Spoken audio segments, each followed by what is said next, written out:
Min din il-ġimgħa bdiet tingħata b'xejn mediċina għal kontra l-kanċer tal-utru tal-utru.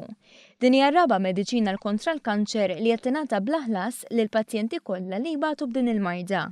Il-Ministru tas-Saħħa Chris Fearne qal li din il-mediċina se tkun qed tiswa lill-Gvern madwar €1,000,000 u se jkunu qed igawdu minnha madwar 30 pazjent ieħor.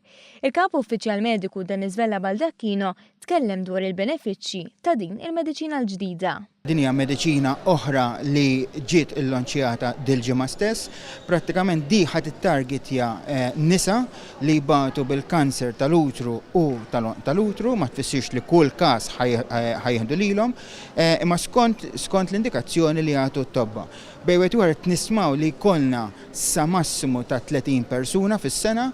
Obviously, daw qabel ma kienux available fil-formularju tal-Gvern, issa mill-issa l-qoddim qegħdin available u ħanibdew intuhom aħna mis-settur tas-saħħa. F'konferenza tal-aħbarijiet fl-Star Mater Day, id-Deputat Prim Ministru Ministru tas-Saħħa Chris Fearne ħabbar ukoll li se jkun qed isir investiment ta' €26 miljun biex jinbena ċentru tas-saħħa ġdid f'Raħal ġdid.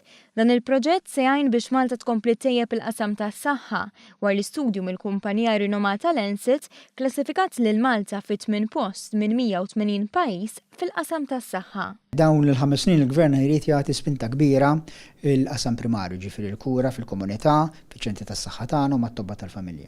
U proġett kbir ħajkun il-ċentru tas-saħħa reġjonali ġewwa Raħal ġdid. Jiena llum ħabbart li għada stess ħajħorġ tender ta' 26 miljun biex jibda jinbena il-ċentru ġdid ġewwa Raħal ġdid li jfisser li n-naħa t'isfel ta' Malta ħajkollha ċentru tal-ogħla livell. Dawn l-avanzi kollha jikkumplementaw miżuri oħra li ttieħdu fl-aħħar jiem, fosthom il-ftuħ ta' stroke unit ġdid fl-Isptar St. Luke's, tqassim ta' sticks tal-insulina b'xejn lil madwar 600 pazjent u sistema ġdida fejn il-pazjenti se jkunu jistgħu jiġbru riċetta għal mart kroniku darba kull 6 xhur, minflok darba kull 8 ġimgħat kif kienet qabel.